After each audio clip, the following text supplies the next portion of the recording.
So hi all, welcome back to the channel. ഇന്ന് നമ്മളെ topic എന്താണെന്ന് വെച്ചാൽ ഫങ്ഷൻസ് ആണ്. അപ്പോൾ ഫങ്ഷൻസിൻ്റെ പ്രധാന യൂസ് കേസ് എവിടെയാണെന്ന് വെച്ചാൽ നമുക്ക് മൾട്ടിപ്പിൾ ടൈംസ് ഒരേ സെയിം ലോജിക്ക് തന്നെ എഴുതേണ്ട ആവശ്യമില്ല. ഒരു ഫംഗ്ഷൻ എഴുതിയാൽ മതി.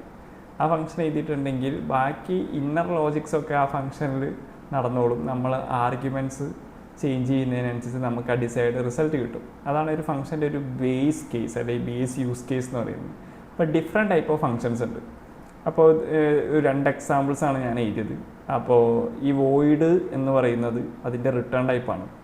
പ്രത്യേകിച്ച് ഒന്നും റിട്ടേൺ ചെയ്യുന്നില്ല, അതുകൊണ്ടാണ് വോയിഡ്. ഈ സം എന്ന് പറയുന്ന ഫംഗ്ഷൻ നെയിം, പിന്നെ ഇൻഡ് എ ഇൻ ബി എന്ന് പറയുന്ന ഫംഗ്ഷൻ്റെ ആർഗ്യുമെൻറ്റ്സ്.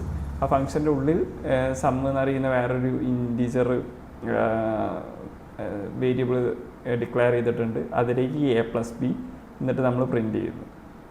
വേറെ ഒന്നുമല്ല, ജസ്റ്റ് രണ്ട് നമ്പേഴ്സ് ആഡ് ചെയ്യുന്ന ഒരു ഫംഗ്ഷനാണ്. അതിൻ്റെ കോഡ് എങ്ങനെ വരിക എന്ന് വെച്ച് കഴിഞ്ഞാൽ സെയിം പബ്ലിക് സ്റ്റാറ്റിക് എന്ന് എഴുതിയത് ഒരു സ്റ്റാറ്റിക് മെത്തേഡ് ആയതുകൊണ്ട് നമുക്ക് സ്റ്റാറ്റിക് ഫംഗ്ഷനെ എഴുതാൻ പറ്റുള്ളൂ. അതുകൊണ്ടാണ് നമ്മൾ സ്റ്റാറ്റിക് യൂസ് ചെയ്ത്. ഇതൊക്കെ ഡീറ്റെയിൽ ആയിട്ട് ക്ലാസ്സിൻ്റെ കയ്യിൽ പറയുന്നതായിരിക്കും. അപ്പോൾ വോയിഡ് സമ്മ് നെയിമാണ്, രണ്ട് ആർഗ്യുമെൻറ്റ്സ് ഫംഗ്ഷൻ ആഡ് ചെയ്യുന്നു, അത് പ്രിൻറ്റ് ചെയ്യുന്നു. ഞാൻ അപ്പോൾ 10 20 എന്ന് കൊടുത്തിട്ടുണ്ട്, അപ്പോൾ 30 എന്ന് റിസൾട്ട് വന്നിട്ടുണ്ട്. ഇനിയിപ്പോൾ വാല്യൂ മാറ്റിയിട്ട് ഇപ്പോൾ ഒരു 120 എന്നാണെങ്കിൽ 120 എന്ന് കിട്ടണം. എക്സിക്യൂട്ട് ആവുമോ നോക്കാം. ഇപ്പോൾ രണ്ട് നമ്പേഴ്സ് ആഡ് ചെയ്യുന്ന സിനാരിയോയ്ക്ക് നമുക്ക് ഇങ്ങനത്തെ ഒരു ഫംഗ്ഷൻ എഴുതിയാൽ മതി. ഇത് സം ആഡ് ചെയ്യുന്നതിനൊന്നല്ല, വേറെ ഇപ്പോൾ കോംപ്ലിക്കേറ്റഡ് ആയിട്ട് ഒരുപാട് ലൈൻസ് ഓഫ് ഒരുപാട് സ്ഥലത്ത് സെയിം ലോജിക്ക് യൂസ് ചെയ്യുന്ന കേസിൽ നമ്മളിങ്ങനെ ഓരോ ക്ലാസ്സിൽ ഓരോരോ മെത്തേഡ്സ് നമ്മൾ യൂസ് ചെയ്യും. ഇപ്പോൾ വേറൊരു ടൈപ്പ് ഓഫ് ഫങ്ഷനും കൂടെ അവിടെ എഴുതിയിട്ടുണ്ട്. അതിൻ്റെ എക്സാമ്പിൾ പറയുകയാണെങ്കിൽ ഇതിൽ റിട്ടേൺ ടൈപ്പ് ഉണ്ട്. റിട്ടേൺ ടൈപ്പ് ഇൻറ്റീജറാണ്, അതുകൊണ്ടാണ് നമ്മൾ ഇൻറ്റ് എന്ന് കൊടുത്തത്. സമ്മ് ബാക്കിയൊക്കെ സെയിം തന്നെ, പക്ഷേ പ്രിൻ്റ് അല്ല ചെയ്യുന്നത്. ഇവിടെ നമ്മൾ വാല്യൂസ് റിട്ടേൺ ആണ് ചെയ്യുന്നത്. റിട്ടേൺ ചെയ്യുന്നത് a+b ആണ്. അപ്പോൾ ആ വാല്യൂ നമ്മൾ അവിടെ ഗെറ്റ് ചെയ്യണം. For example public static int some.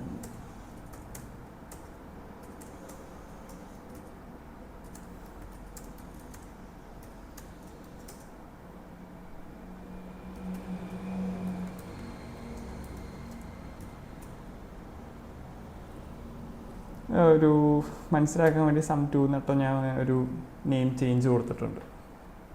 അപ്പോൾ ഈ നേരത്തെ നമ്മൾ റിട്ടേൺ ഒന്നും ചെയ്യുന്നില്ല, അതുകൊണ്ടാണ് ജസ്റ്റ് ഒരു ഫംഗ്ഷൻ കോൾ മാത്രം എഴുതിയത്. ഈ സിനാരിയോ നമുക്ക് റിസൾട്ടും കൂടെ വരുന്നുണ്ട്, അതൊരു ഇൻറ്റീജർ റിസൾട്ടാണ് വരുന്നത്. അതുകൊണ്ട് ഇൻഡ് റിസൾട്ട് ഈക്വൽ ടു സം 2ന് നമ്മൾ വിളിച്ചു ഒരു 101 ആൻഡ് 20 എന്തെങ്കിലും കൊടുക്കുക. എന്നിട്ട് ആ റിസൾട്ട് നമുക്കിവിടെ പ്രിൻറ്റ് ചെയ്തിട്ട് കിട്ടുന്നുണ്ടോ നോക്കാം. ഈ വിളിക്കുന്നത് നമ്മുടെ മെയിൻ മെത്തേഡിലാണ് ഇപ്പം വിളിക്കുന്നത്. നേരത്തെ എഴുതിയ മെയിൻ മെത്തേഡിലാണ് നമ്മൾ വിളിക്കുന്നത്. അതിൻ്റെ ഔട്ട് സൈഡ് മെയിൻ മെത്തേഡ് കഴിഞ്ഞിട്ടാണ് ഈ ഫങ്ഷൻസ് നമ്മൾ എഴുതുന്നത്, ക്ലാസ്സിൻ്റെ ഉള്ളിൽ തന്നെ.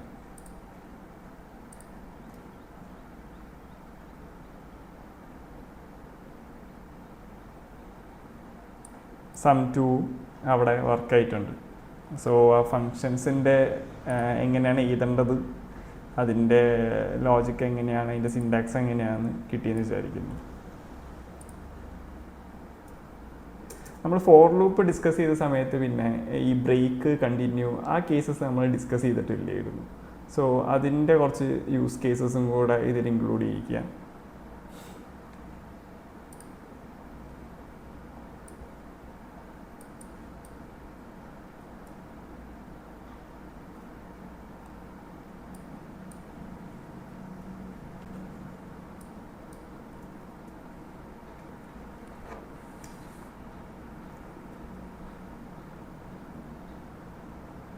ഇപ്പോൾ ഒരു 1 മുതൽ 10 വരെയുള്ള ഫോർ ലൂപ്പ് ഉണ്ടെന്ന് വിചാരിക്കുക. 1 to 10 ഫോർ ലൂപ്പ് ഉണ്ട്. അതിൽ 5 കഴിഞ്ഞാൽ പിന്നെ എനിക്ക് പ്രിൻറ്റ് ചെയ്യിപ്പിക്കേണ്ട. ആ ഒരു സിനാരിയോ നമുക്ക് വേണമെങ്കിൽ ബ്രേക്ക് എന്ന് പറയുന്ന സ്റ്റേറ്റ്മെൻറ്റ് യൂസ് ചെയ്യുക. അതായത് ഇപ്പോൾ ഒരു ഫോർ ലൂപ്പ് ഉണ്ട്, ഫോർ ഇൻറ്റ് i 1 to 10 ആണെന്ന് വിചാരിക്കുക. അപ്പോൾ ഇങ്ങനെ ഒരു കണ്ടീഷൻ ഫോർ ലൂപ്പ് എക്സിക്യൂട്ട് ചെയ്യുന്ന സമയത്ത് ചെയ്ത് i ഈക്വൽ ടു 5 ആണെങ്കിൽ ഇത് ബ്രേക്ക് ചെയ്യും. അല്ലാത്ത സിനാരിയോസിലാണെങ്കിൽ ഐ പ്രിൻ്റ് ചെയ്യും. അപ്പോൾ ഇതിൻ്റെ എക്സിക്യൂഷൻ എങ്ങനെയായിരിക്കും വരിക? ആദ്യത്തെ വാല്യൂ 1 ആയിരിക്കും. 1 ഈ കണ്ടീഷൻ സാറ്റിസ്ഫൈ ചെയ്യുന്നില്ല, പ്രിൻറ്റ് ചെയ്തു. 2, 3, 4 അതൊക്കെ പ്രിൻറ്റ് ചെയ്തു. 5 എത്തിയപ്പം ബ്രേക്ക് ചെയ്ത് ഇതിൻ്റെ ഔട്ട് സൈഡിലേക്ക് പോയി. അതായത് 10 വരെ ഈ ഫോർ ലൂപ്പിന് ഓടിയിട്ടില്ല, എക്സിക്യൂട്ട് ആയിട്ടില്ല. അതാണ് ഈ ബ്രേക്ക് എന്ന് പറയുന്ന ആ കീൻ്റെ ഒരു യൂസ് കേസ് വരുന്നത്. അതേപോലെ തന്നെ ഒരു കീ ആണ് ഇപ്പോൾ കണ്ടിന്യൂ എന്ന് പറയുന്നത്. ഇതിൻ്റെ അകത്ത് തന്നെ നമുക്ക് എക്സാമ്പിൾ ചെയ്യാം, അതായിരിക്കും ബെറ്റർ.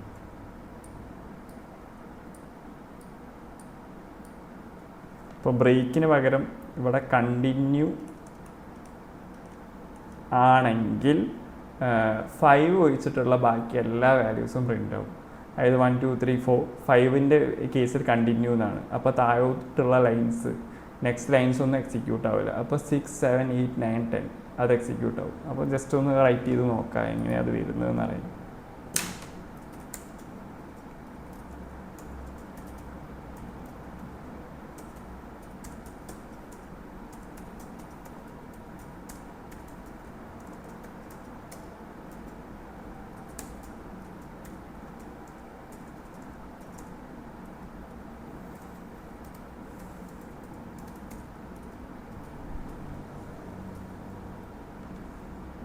ഇതിപ്പോൾ ബ്രേക്ക് വെച്ചിട്ടുള്ളതാണ് എഴുതിയത്.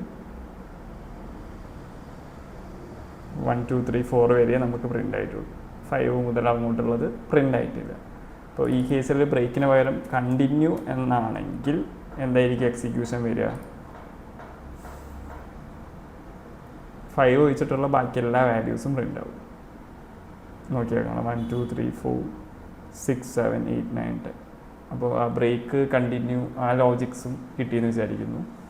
അപ്പം ഈ ക്ലാസ്സിൽ ഇത്രയേ ഉള്ളൂ. ഫങ്ഷൻസിൻ്റെ ഒരു യൂസ് കേസും പിന്നെ ഈ മിസ്സിങ് ആയിട്ടുള്ള ആ പോർഷൻസും ഒന്ന് ഡിസ്കസ് ചെയ്യാമെന്ന് വിചാരിച്ചു.